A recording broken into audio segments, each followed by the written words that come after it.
La diabetes mellitus es una enfermedad metabólica crónica que aparece cuando el páncreas no produce la suficiente insulina, o bien cuando un organismo no utiliza de manera eficaz la insulina que produce. La insulina es una hormona que regula la cantidad de glucosa o azúcar y la transporta por toda la sangre del cuerpo. Por tanto, la falta de insulina, los niveles de glucosa aumentan de manera exponencial. Cabe resaltar que la glucosa es el principal combustible del cuerpo humano y cuando rebasa los niveles normales puede provocar, entre otras cosas, mal humor, hambre, sed, ganas de orinar, dolor de cabeza y náuseas. Incluso, a largo plazo, puede detonar daños en los ojos, riñones, nervios, piel, corazón y vasos sanguíneos. En la consulta diaria, los odontólogos pueden recibir a pacientes con diabetes mellitus. Por ello, es importante que cuenten con los conocimientos y estén conscientes de las consideraciones para su manejo médico y dental, a fin de evitar una emergencia en el consultorio. Así pues, entre otros, los odontólogos pueden tener presentes los siguientes aspectos: la historia médica del paciente, así como sus niveles recientes de glucosa, los medicamentos que ingiere y la evaluación del control glicémico de la primera cita, el monitoreo de los niveles de glucosa en sangre antes de cualquier procedimiento, las interacciones de medicamentos, pues una variedad de medicamentos prescritas en conjunto puede alterar el control de la glucosa, la correcta alimentación e ingesta de medicamentos del paciente para evitar el riesgo de un episodio hipoglucémico y, antes de un procedimiento quirúrgico, consultar al médico del paciente para saber cómo ajustar las dosis de insulina o de las drogas antidiabéticas orales en caso de ser necesario.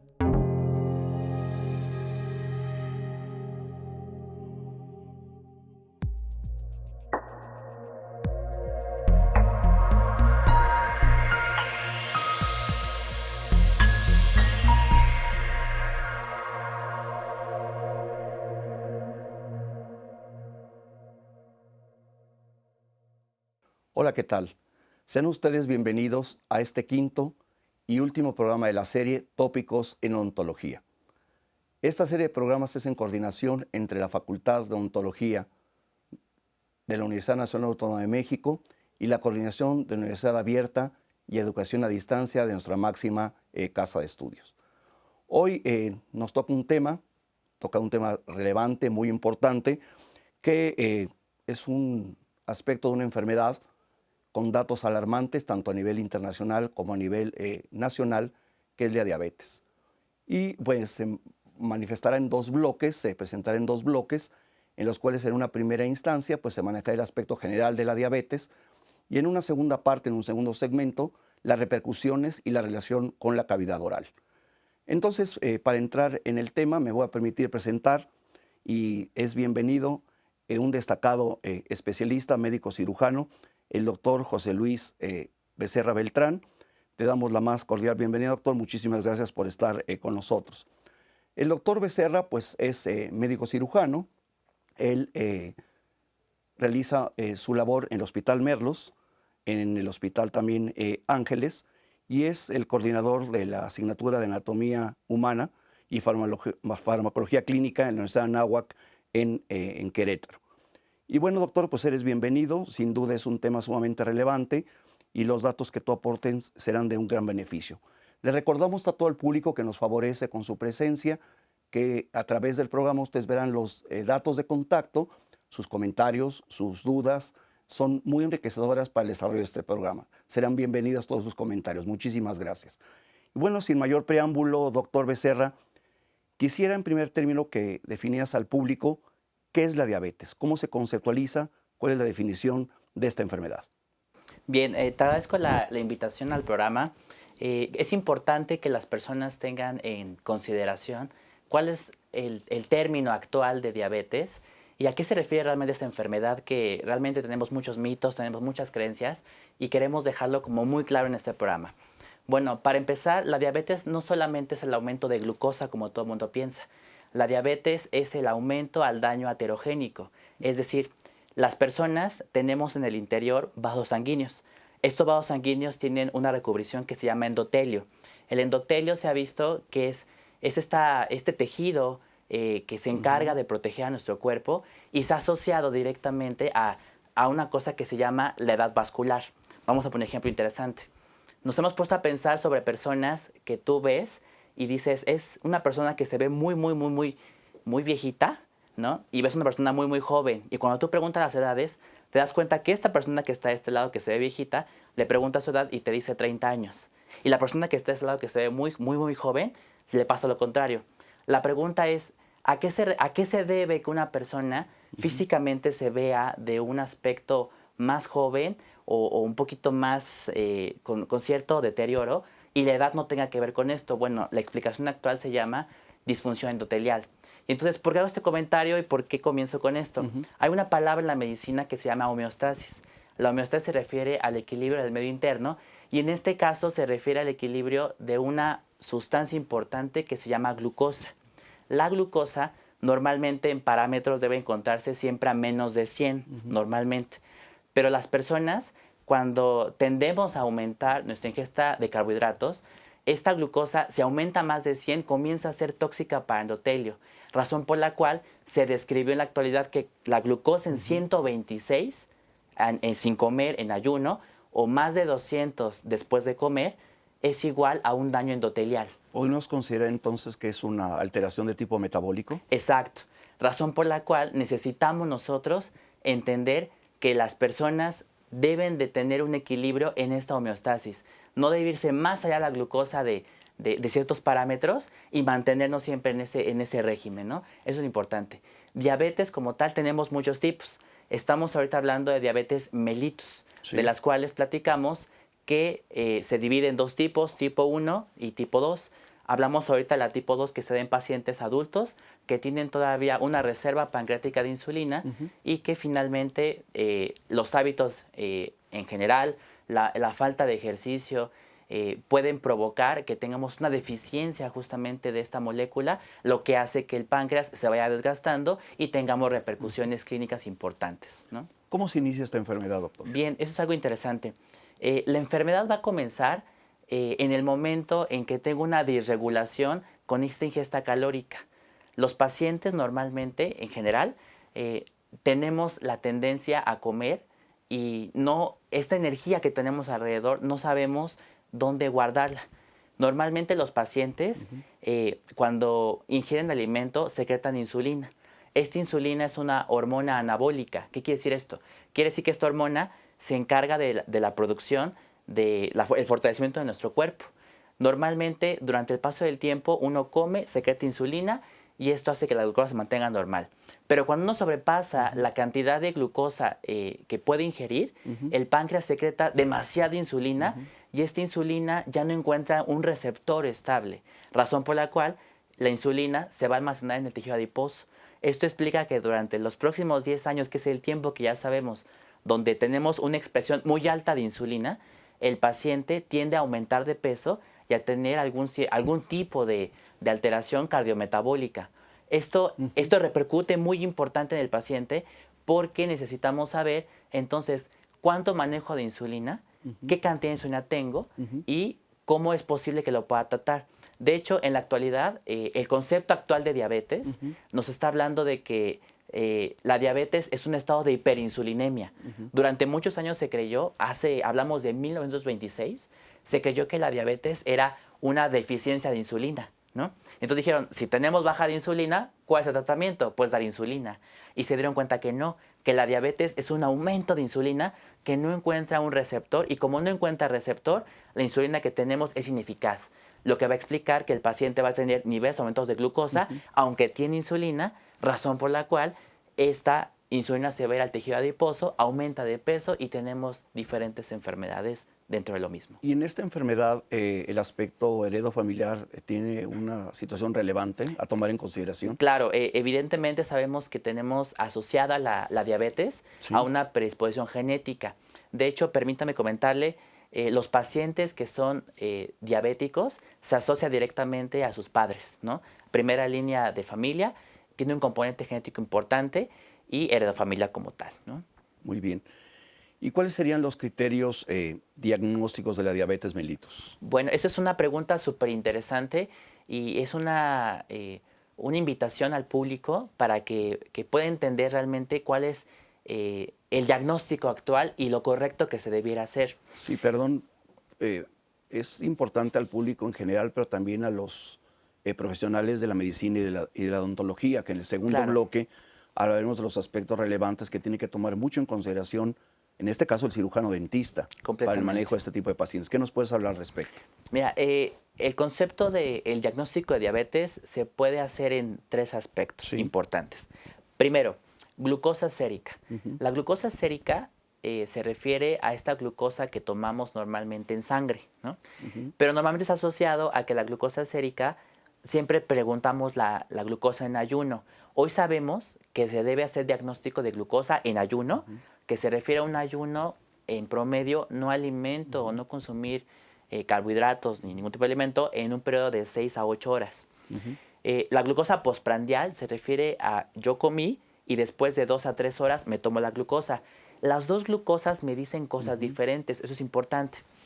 Una glucosa que se encuentre en ayuno más de 126 me habla de diabetes, pero una diabetes que se está manifestando en una situación preprandial, o sea, antes del alimento. Postprandialmente hablando, hablamos de una glucosa mayor a 200. Es normal que la glucosa se eleve cuando uno come, pero no es normal que se aumente más de 200. Hablamos ya de una diabetes y tomando en consideración de 2 a 3 horas después. ¿Qué me predice la glucosa? La glucosa preprandial me está prediciendo 3 cosas, un predictor importante. La mnemotecnia, la forma de aprenderlo es RENENE. ¿Qué significa RENENE? Retinopatía, o sea, se llama ceguera. 2, neuropatía, se llama trastorno en los nervios, neuropatía asociada, la más común, del diabético. La de en las piernas, el pie diabético, le molesta, llaman, claro. sí. Y la tercera se llama nefropatía. Tenemos un daño renal importante que se asocia a una insuficiencia renal. Por eso el paciente diabético, si tiene la glucosa en ayuno o él despierta y su glucosa es muy aumentada por más de 126, estaremos hablando que es un paciente que puede quedar ciego, puede quedar con insuficiencia renal o puede quedar con trastorno en los nervios periféricos. Y la glucosa postprandial, ¿qué me está diciendo? 3 cosas. Vascular periférico, es decir, pie diabético, y se empieza a manifestar con falta en la cicatrización. De ahí la importancia que los cirujanos dentistas deben de considerar no solamente la glucosa preprandial, sino la postprandial para un evento postquirúrgico, para saber cómo va a estar ese paciente odontológico. 2, me está hablando de una enfermedad vascular cerebral, o sea, un EBC, una persona que tiene una embolia cerebral, se asocia directamente. Y 3, enfermedad cardiovascular, infartos. A ver, yo soy cirujano dentista o soy especialista en el área de estomatología y bueno, yo voy a someter a un acto quirúrgico a mi paciente. ¿Qué estudios son los adecuados, previos, que yo tengo que tener o tomar en consideración? ¿O qué repercusiones existen si no se realizan o si no hay un control adecuado con el médico en esos aspectos quirúrgicos? ¿Qué podrías hablar al respecto? Claro. La sugerencia para ustedes sería pedir al menos 3 estudios. La primera sería pedir lo que sería su glucosa sérica, pero involucrar los aspectos, la preprandial y la postprandial. Siempre considerar que para operar y con toda la seguridad del mundo, decir que la glucosa preprandial se encontrara por abajo de 100, lo adecuado. ¿Por qué? Porque sabemos que la glucosa interfiere con los procesos de cicatrización y entonces el cirujano dentista se vería con dificultades en este proceso y lo que queremos es evitar justamente complicaciones postquirúrgicas. Número 2, la glucosa postprandial, para evitar que tengamos una secuela durante el transoperatorio, porque evidentemente cuando uno opera tenemos una respuesta metabólica al trauma, aumenta, vamos a llamarlo así, la cantidad de glucosa a través de vías nuevas como la gluconeogénesis y entonces la glucosa puede aumentar en el transoperatorio, razón por la cual el cirujano dentista tendrá que tener la preparación para poder tratar una hiperglucemia en el consultorio dental, llámese en un aspecto, vamos a decir, en un procedimiento menor o uno mayor, ¿no? Número 2, hemoglobina glucosilada, que es muy importante. Sí, es muy importante. Siempre pedirla que se encuentre, lo normal debiera ser... Dan estándares y promedios, ¿verdad? Es muy importante. Vamos a llamarlo así. Normalmente sabemos que hay una célula en el cuerpo que se llama eritrocito, ¿no? El glóbulo rojo tiene un promedio de vida 120 días. Así es. Entonces, estos 120 días convive directamente con la glucosa. Esta glucosa que está allí permite, de cierta forma, la oxidación de la hemoglobina. Entonces nosotros a través de un estudio que se llama hemoglobina glucosilada, tomamos ese eritrocito, lo llevamos al laboratorio y lo que hacemos es medimos la cantidad de glucosa que mantuvo de 3 a 4 meses. Normalmente se da un porcentaje y lo que se recomienda para no ser diabético es que tenga menor a 5. Entre 5 y 6 prediabetes, más de 6 diabetes. ¿De qué me está hablando esto? Me está hablando de que el paciente, si ahorita llega con una glucosa de 70, perfecto. Pero si me está dando una glucosilada de 8 o 9, me estará hablando que manejo cifras por arriba de 126, lo cual podría ser dramático en la situación quirúrgica, ¿no? Esa sería la sugerencia que los pacientes tuvieran este cuidado, esta vinculación con el médico y el cirujano dentista tuviera este acercamiento con el paciente, ¿no? La tercera importante sería un examen general de orina, donde podamos nosotros contemplar en el estudio que no tenga infecciones de vías urinarias y que no se encuentre glucosa positiva. Algo interesante para el paciente diabético es, él podrá decir, yo me encuentro en control y todo está bien. El cirujano dentista podría pensar lo mismo e incluso el médico.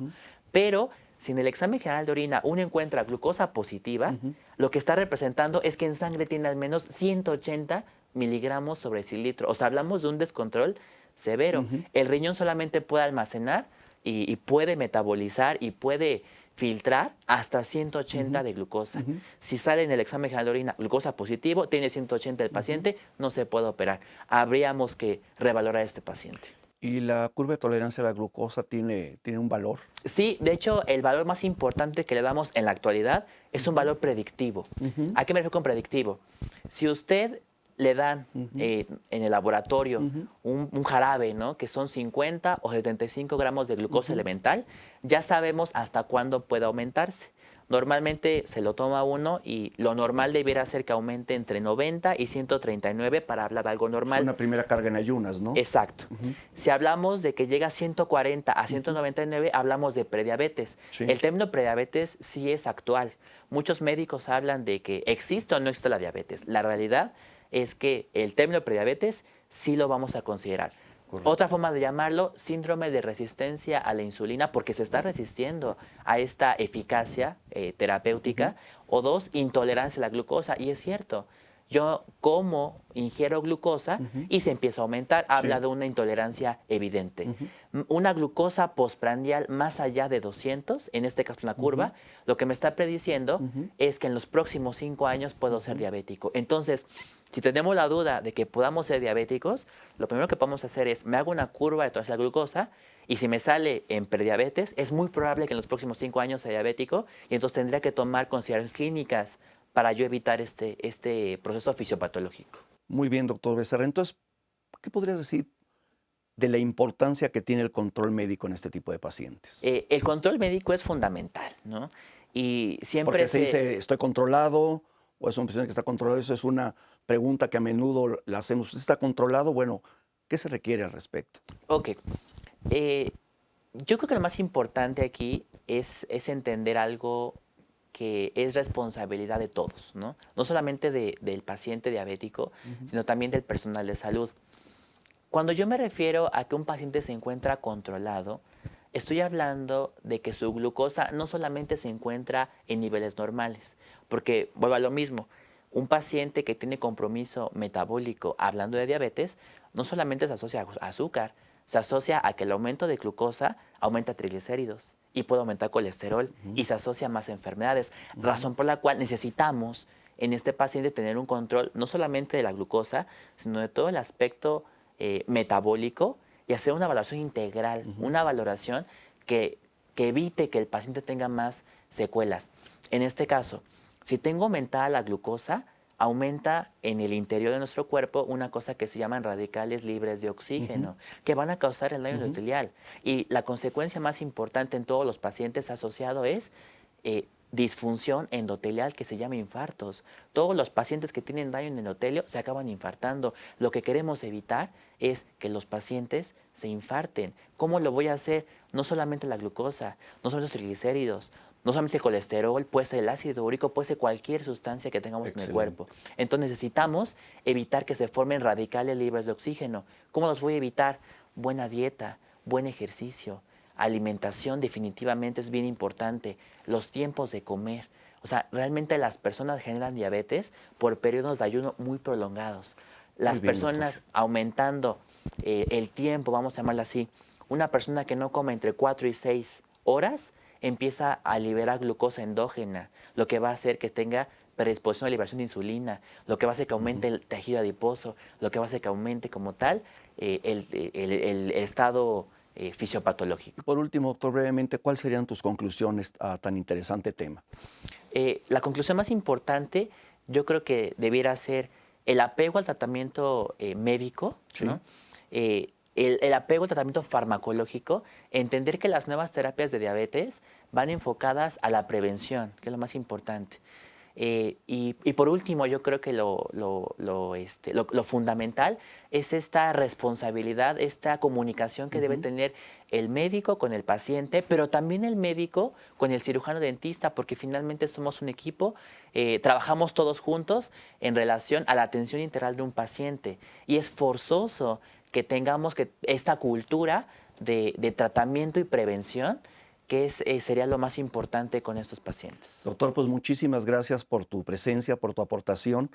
El doctor Becerra es un extraordinario académico de la Facultad de Odontología y a ustedes los invitamos a que no se retiren de sus televisores.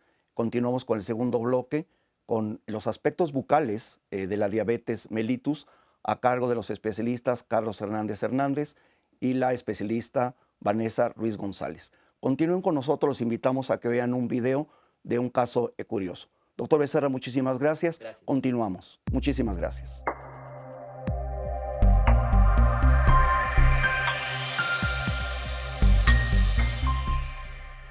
Por más extraño que parezca, es recomendable que las personas con diabetes mellitus acudan a sus citas odontológicas por la mañana, ya que los niveles endógenos de cortisol, que incrementan los niveles de azúcar en la sangre, son generalmente más altos en este horario. Es importante que identifiquen que existen horas en el día con alta actividad insulínica, y durante estas horas es preferible no efectuar ningún tratamiento odontológico, pues representan un periodo de máximo riesgo para desarrollar un episodio de hipoglucemia.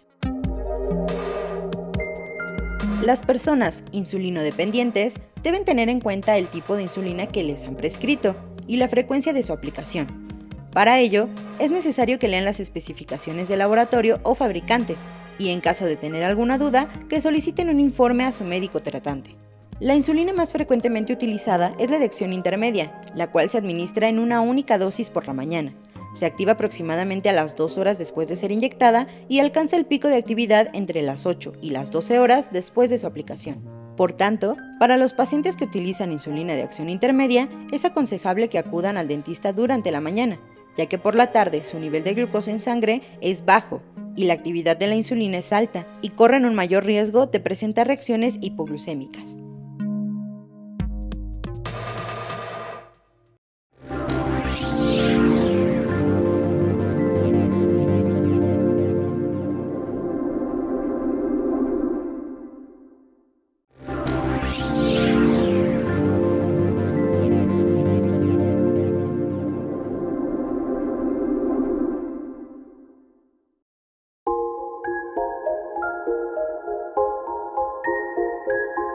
¿Sabías que, en el consultorio odontológico, la complicación más común de los pacientes con diabetes mellitus es un episodio de hipoglucemia?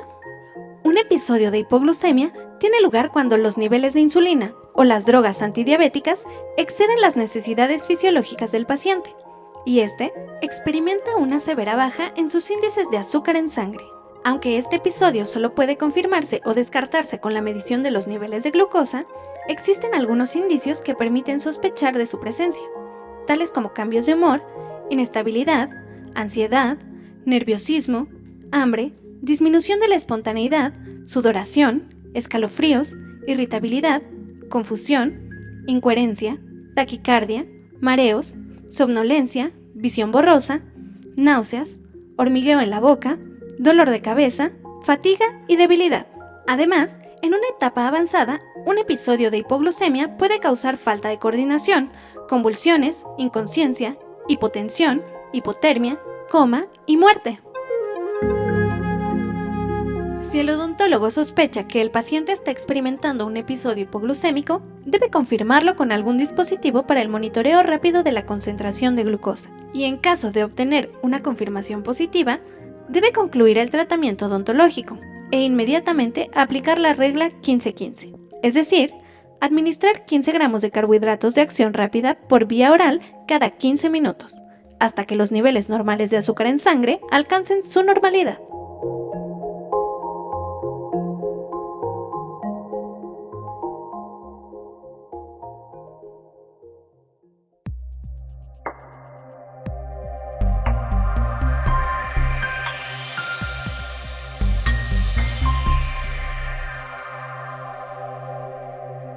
Muchas gracias por continuar con nosotros en este segundo bloque de este interesante tema, diabetes, y en esta ocasión vamos a hablar de las repercusiones en la cavidad oral de esta enfermedad. Bien, pues tenemos el gusto de presentar a dos distinguidos especialistas, profesionales, periodoncistas, distinguidos académicos de nuestra facultad.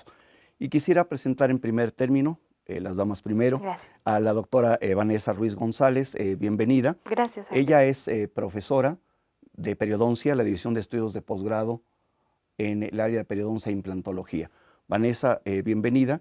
Y también tiene a su cargo fundamentalmente lo que es, ella es periodoncista del Centro de Atención Integral en el Instituto Nacional de Nutrición Salvador Subirán. Doctora, bienvenida, muchísimas gracias por estar con nosotros. Muchas gracias, Arturo, por la invitación. Y también pues, nos acompaña un distinguido especialista académico con una gran trayectoria, tanto en la Facultad de Odontología como en el Instituto de Nutrición, el doctor Carlos Hernández Hernández. Gracias.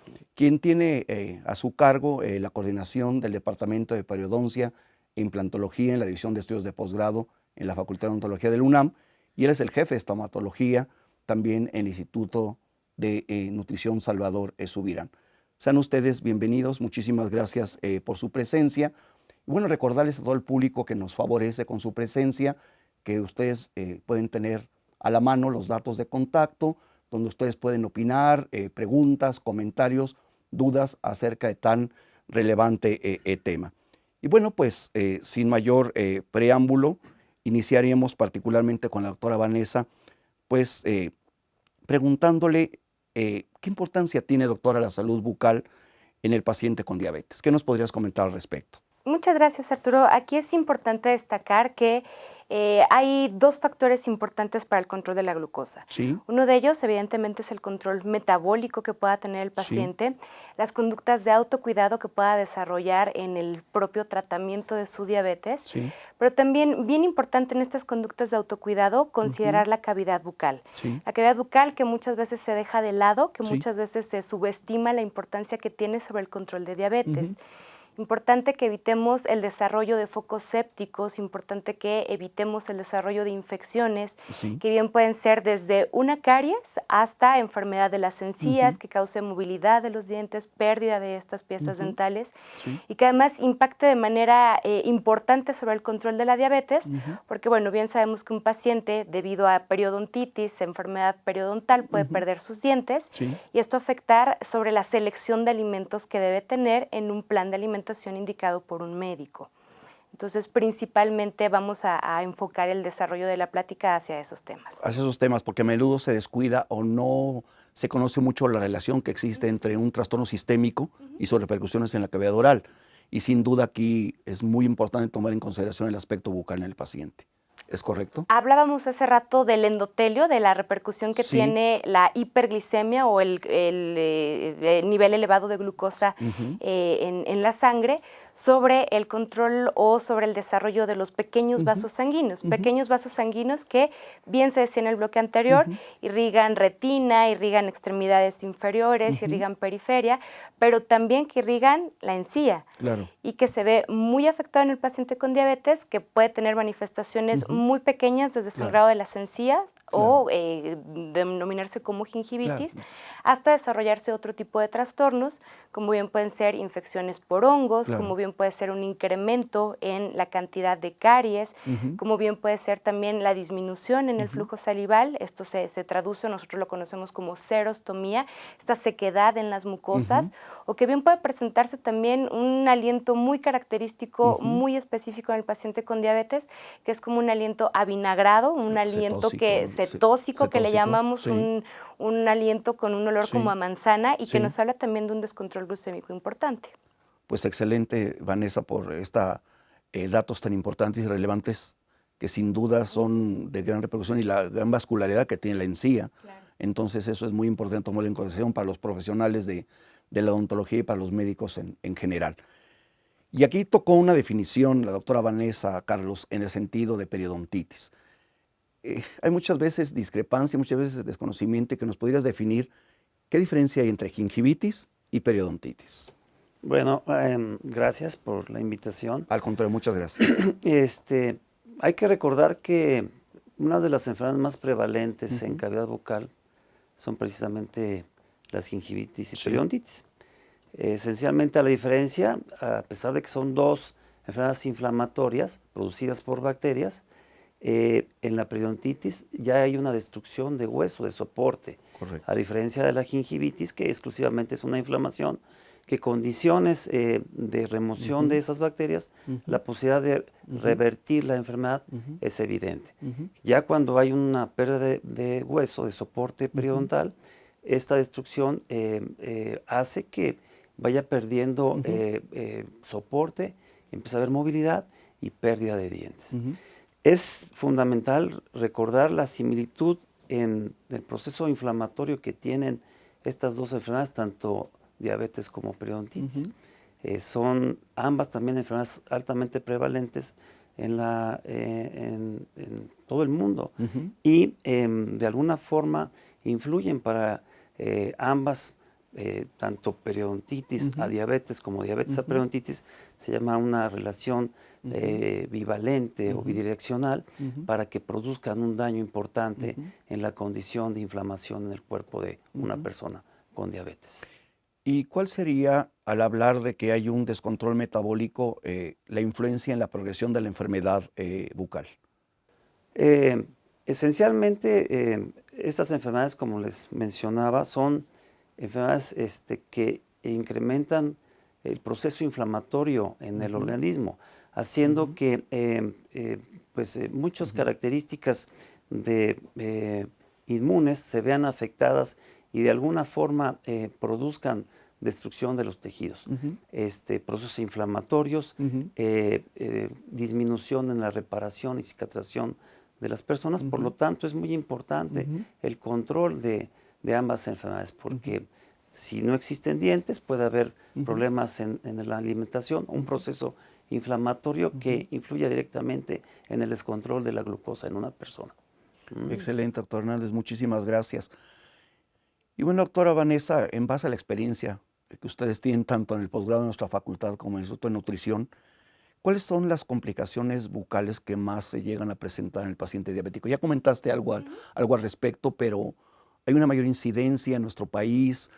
Creo que es un gran escenario donde ustedes se desarrollan en forma destacada. ¿Qué nos podrías dar datos al respecto? Aquí, doctor, datos importantes. Lo primero, se subestima mucho el diagnóstico de enfermedad periodontal en la población mexicana. Es correcto. Si hablamos de datos a nivel internacional, hablamos de una prevalencia de enfermedad periodontal en el paciente con diabetes del 16 al 35%. Muy alto. Esto, estadísticas internacionales. Sí. ¿Qué hacemos nosotros?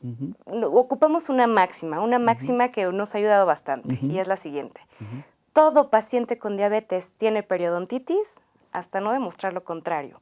¿Qué hacemos nosotros? Tiene el paciente todas sus consultas y dentro de todas sus consultas, una vez que se diagnostica con diabetes, también tiene una consulta con el periodoncista, con el cirujano dentista especialista en las encías, en el cual se hace una revisión minuciosa de la cavidad oral. Esta revisión minuciosa involucra también el tomar algunas medidas en la encía para ver cuál es la relación que guarda el margen gingival con el hueso. Ya es un Y protocolo. esto es un protocolo ya establecido. ¿Qué Sí. quiero decir con esto? De todos los pacientes que tienen diabetes, nosotros lo revisamos a todos y cada uno. Sí. ¿Cómo nos cambia la estadística en México? En el centro de atención integral que nosotros tenemos para el paciente con diabetes, tenemos una prevalencia de enfermedad periodontal de 81%.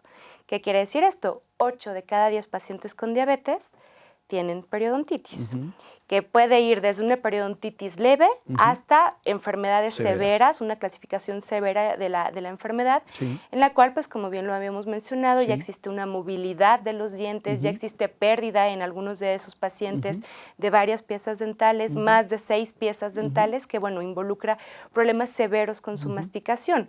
Esto nos obliga a tener una comunicación íntima con el médico, con el nutriólogo, para que también adapte o modifique la consistencia de los alimentos. Cuando nosotros pensamos en qué alimentos podemos consumir cuando tenemos una dificultad masticatoria, pensamos en alimentos dulces, pensamos en alimentos blandos, que son ricos ¿en qué?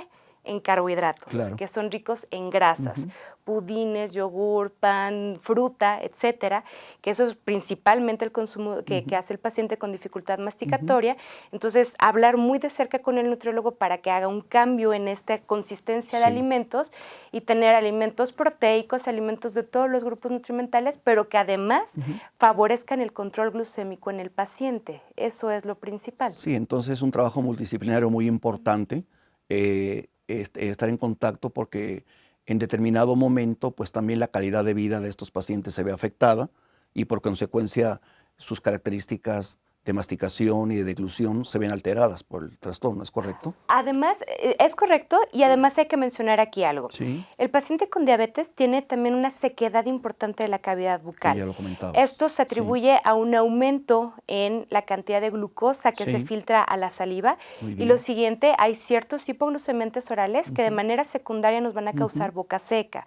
Entonces, una indicación también importante para el paciente es aumentar sus niveles de hidratación, estar consumiendo agua natural líquidos, constantemente, agua natural, no sustituir por jugos o bebidas azucaradas, evidentemente, siempre agua natural, o también hay sustitutos de saliva artificial que pueden ayudar tanto para la deglución como para evitar que estos tejidos que por la sequedad se vuelven también muy susceptibles a traumatismo. Traumatismo desde el simple cepillado dental, checar también que bueno, el cepillado a veces se relaciona con sangrado de las encías. No es el cepillado. Si una encía está inflamada, esa encía en un estímulo leve va a sangrar. Entonces, sí quitar como esta idea de me estoy cepillando mal o me estoy lastimando y por eso es que sangra la encía. No es por esto, es por una situación inflamatoria que al contrario, cuando aumentamos el cepillado dental, la remoción de bacterias, ocupar hilo dental, ocupar algunos aditamentos que nos ayuden a eliminar la placa dentobacteriana, esta encía va a desinflamar, esta encía va a dejar de sangrar. Pues excelente. Y en relación a lo que cita la doctora Hernández, ¿qué nos podrías comentar si está indicado las extracciones en el caso de periodontitis en el paciente diabético? Extracciones múltiples, extracciones seriadas. ¿Qué podrías hablar al respecto? Aquí en relación a problemas de caries avanzada o a problemas de periodontitis también severa, evidentemente los procesos infecciosos que de alguna manera destruyen ese soporte óseo que le da soporte y funciona el diente, hace que tomemos una alternativa. El problema existe en que mientras menos dientes tenga el paciente por las extracciones que se realicen, la posibilidad, como mencionaba la doctora Vanessa, de tener una función masticatoria ideal no existe. Claro. Ahora, para poder hacer el diagnóstico, tenemos que tener pues, varias cuestiones de alternativa para poder determinar si vamos o no a realizar las extracciones. Me imagino dependiendo del grado de avance de la enfermedad. Sí, sí. Pero también una cuestión del punto de vista médico, claro, ¿sí? Del punto de vista o diagnóstico periodontal o bucal, ¿sí? Y en forma conjunta determinar qué es lo conveniente para el paciente. Si hacer las extracciones o mantener un diente en una función a pesar de que exista una destrucción. Por supuesto, con un tratamiento periodontal. Sí, por supuesto. Requiere de la remoción de todos los factores de inflamación, de infección, para poder saber si ese ese diente puede mantenerse en una función masticatoria y no conllevar al paciente a una eliminación de dientes nada más para controlar un estado de glucosa alterado en el organismo de la persona y aparentemente mejorar. Anteriormente se decía, sobre todo por parte de algunos colegas y médicos, que al quitar los dientes, el control de la glucosa iba a ser mucho más adecuado. Hoy en día esto se sabe que no es así. Es erróneo. Es más importante el mantener un diente funcional que, por supuesto, sin enfermedad periodontal, que hacer extracciones múltiples. Entonces, esto es muy relevante, el saber el que por parte del paciente cuál es su condición de función de esos dientes para saber si se requieren hacer las extracciones en base a la pérdida de soporte o mantener en base a un tratamiento esos dientes para que tenga una función masticatoria adecuada. Entonces, ¿nos podrías decir cómo influye el cuidado bucodental para el control de la glucosa? Sí, bueno, pues antes de comentar este punto es importante saber que un paciente que no ha sido diagnosticado con diabetes, quizá la primera instancia médica es el odontólogo, el estomatólogo. Y nosotros tenemos que estar bien preparados para poder hacer una evaluación en base a una historia médica y poder reconocer un paciente con algunos signos y síntomas que puede estar y poderle pedir algunos estudios de laboratorio y lo mejor mandarlo con el médico o endocrino para que determine en base a un diagnóstico mucho más certero si el paciente está o no controlado. En base a la historia médica que se realiza, podemos hacer esa evaluación, pero a veces el paciente pues, no conoce o no se da cuenta que algunos pequeños detalles en su condición de salud pueden estar afectados y de alguna forma no reconocer que podría tener niveles de glucosa que puedan estar afectando. La encía inflamada, la sequedad bucal, la mala cicatrización, son factores que nos alertan para poder saber si el paciente o no puede tener alguna condición y que se van a respaldar con los estudios de laboratorio que se realicen y por supuesto con el punto de vista médico. Pues excelente, doctor Hernández. Sin duda estos datos, esta semiología son fundamentales, los signos y síntomas, que los conozca el especialista y sobre todo la correlación y la multidisciplina es fundamental e importante a manejarlo en este tipo de pacientes. Y bien, doctora, hablando de los datos, porque a veces son datos complicados, al menos en nuestro país, ¿qué prevalencia hay de la enfermedad periodontal en el paciente con diabetes? Lo mencionábamos hace rato, ¿no? Muy por debajo la cifra de diagnóstico que se hace. Aquí hacer un llamado tanto al público como a profesionales de la salud para asomarse a la boca, para hacer una revisión minuciosa de la cavidad oral, que nos quita un minuto. Preguntas tan sencillas como ¿sangran sus encías al cepillarse? ¿Sangran espontáneamente? ¿Tiene movilidad en los dientes? ¿Tiene dolor al masticar? Aquí sí la recomendación es referir siempre a un paciente al odontólogo y que el odontólogo haga la revisión minuciosa no nada más de lesiones cariosas, no nada más de restauraciones desajustadas, de ausencia de piezas dentales, sino también de esa encía. Ver si la encía está inflamada, si percibimos un aliento diferente, ¿no? Un aliento cetósico, si percibimos también que el paciente está con dificultad para masticar los alimentos. Y la prevalencia que tenemos, decimos cifras mundiales, aproximadamente 36%, cifras aquí en México en población ya diagnosticada con diabetes de menos de 5 años de diagnóstico es 81%. 81% de pacientes con diabetes tienen periodontitis, que va de sus 3 grados de severidad, desde leve hasta severo, pero que ya tienen una alteración a nivel de la encía y a nivel del hueso. Sin duda, tú tocas un punto muy importante, doctor Hernández, en el aspecto del diagnóstico de presunción y lo que tarda tanto para el estudiante de odontología, inclusive para el especialista o para el alumno de posgrado también una exploración bucal que no lleva más allá de 5 minutos. a menudo y desafortunadamente nada más se concentran muchas veces en el trabajo en estructuras dentarias y no le dan el valor importante a los tejidos blandos.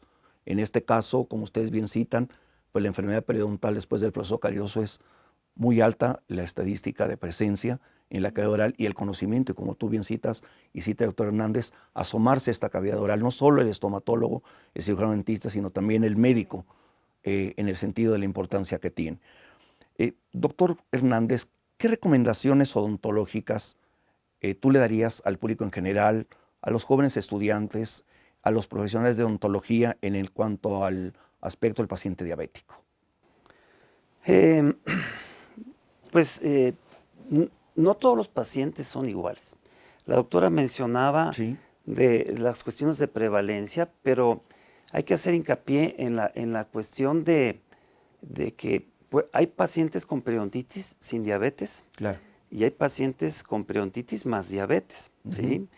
Y no la periodontitis va a causar diabetes, pero sí la diabetes puede acelerar los problemas de periodontitis que tiene una persona. El reconocimiento de las alteraciones bucales que pueda tener una persona con diabetes o con cualquier enfermedad puede ser manifestada directamente en cavidad bucal. Sí. Y poder hacer reconocimientos de alteraciones sistémicas a través de condiciones de alteraciones bucales. Entonces, por supuesto, siempre respaldados con el punto de vista médico y con estudios de laboratorio. Nosotros como odontólogos podemos solicitar estudios de laboratorio simples, una biometría hemática, una química sanguínea, para poder evaluar condiciones de alteraciones sistémicas que nos alerten de una condición anómala en nuestro paciente. No somos médicos, pero tenemos la responsabilidad, tanto el médico conocer de las cuestiones bucales, Sí. como el odontólogo, estomatólogo, conocer de las cuestiones médicas. Y mientras tengamos esta sinergia, el resultado va a ser favorable para nuestros pacientes. Ese punto es importantísimo. No somos médicos, somos cirujanos dentistas, pero somos especialistas de cabeza y cuello. Es muy importante esta sinergia y esta correlación que existe sin duda. Bien, pues ha sido extraordinario la aportación que ustedes dos han dado a este tan interesante tema y que concluye con el aspecto general que en el primer bloque manejó el doctor Becerra de la enfermedad y que sin duda con su gran experiencia, con su gran capacidad, nos dan datos muy relevantes de la enfermedad a nivel oral. ¿Qué conclusiones, doctora Vanessa, pudieras manejar al respecto para el público en general? Ok. Primero que nada, que el cuidado de la diabetes es integral.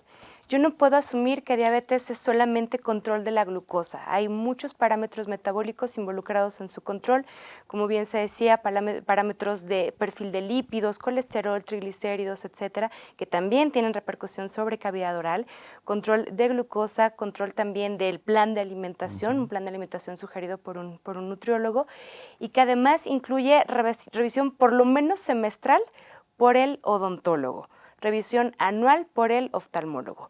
Pero en lo que repercute en nuestra área, sí checar siempre que no haya focos que sean principalmente infecciosos, como lesiones cariosas, como restauraciones que estén desajustadas. Tenemos también una alta prevalencia de infecciones por Candida albicans, candidiasis oral, que es una infección por hongos.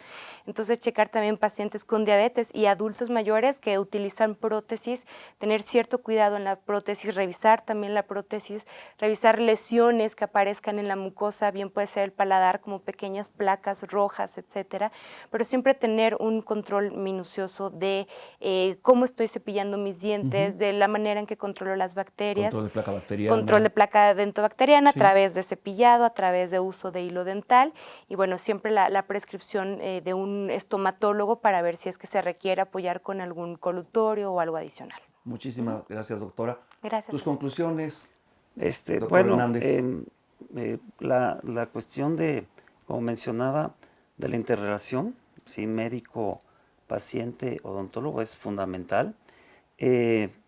Y pues no tener temor a la atención bucal en un paciente con diabetes. Puede ser primordial para el control de la glucosa nuestra atención. Entonces, en muchas ocasiones nosotros remitimos al paciente al médico y no lo atendemos porque tiene un descontrol. es importante hacer la valoración, determinar en qué momento podemos atenderlo en base a ese control que pudiera tener. Pero hay que recordar que hay pacientes que no fácilmente se pueden controlar, a pesar de que estén con dieta, con ejercicio y con medicación. Es difícil. Muchísimas gracias. Doctores, pues ha sido un placer realmente cerrar este ciclo de programas con broche de oro, con la presencia de ustedes dos y con el doctor Becerra en el primer bloque. Muchísimas gracias por esta gran aportación de tres extraordinarios especialistas en este tema tan importante de la diabetes y sus repercusiones en la cavidad oral. Muchísimas gracias, doctores, por su presencia. Y a todos ustedes, pues muchas gracias por haber estado presentes en este ciclo de programas de la Facultad de Odontología, tópicos en odontología. Y bueno, pues invitarlos a la siguiente serie. Esperemos próximamente tener otra serie por parte de la Facultad de Odontología. Agradecer a nuestro director que ha dado un gran impulso a estos programas, a CUAED, en particular a Miriam Gallegos, muchísimas gracias, a todo el grupo de trabajo de producción, muchísimas gracias por su apoyo para la realización de este trabajo, en particular a Alejandra Rodríguez Hidalgo, por parte de la Facultad de Odontología, quien ha coordinado estos programas. Y a todos ustedes, muchísimas gracias por su presencia. Yo soy el doctor Arturo Saracho Alarcón, secretario general de la Facultad de Odontología. Ha sido un placer estar con ustedes. Somos orgullosamente UNAM, somos la Universidad de la Nación. Muchísimas gracias, hasta pronto, y los invitamos a un video de una cápsula reflexiva del tema diabetes y sus repercusiones en cavidad oral. Muchísimas gracias. Hasta pronto.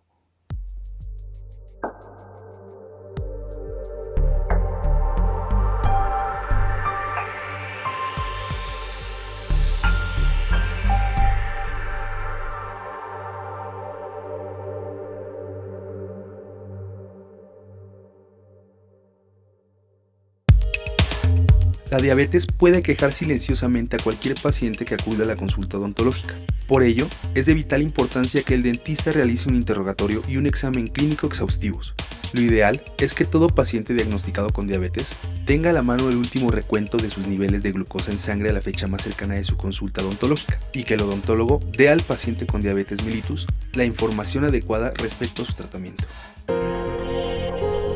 Cuando el paciente se encuentra en una consulta cotidiana y presenta dolor o una hemorragia, el odontólogo solo debe controlar estas circunstancias. Sin embargo, cuando las descompensaciones se presentan durante una intervención quirúrgica, el odontólogo debe suspender todas las acciones y preparar el traslado del paciente a un hospital. Cabe resaltar que el estrés, las heridas o el trauma no deseado son circunstancias que empeoran las condiciones del paciente con diabetes mellitus. Por ello, el odontólogo debe tener especial cuidado con el manejo de pacientes pediátricos, embarazadas y geriátricos con esta enfermedad. De manera particular, en cirugía, debe considerar la aplicación de anestesia local con epinefrina en cantidades mínimas necesarias, a poca velocidad y en sitios indicados. No hay un tratamiento odontológico contraindicado para una persona diabética estabilizada y con excelentes hábitos de higiene bucal. Sin embargo, debe tenerse presente que algunos estudios demuestran fallas y a la hora de la consulta o de la intervención quirúrgica se pueden presentar algunos inconvenientes. Ante esta realidad, durante la atención odontológica de pacientes con diabetes, es recomendable recordar la relación entre infecciones orales y el descontrol glucémico en diabetes. Tener presente que todo paciente con diabetes debe ser evaluado por un odontólogo especialista en las encías y concertar citas de revisión individualizadas cada 4 o 6 meses.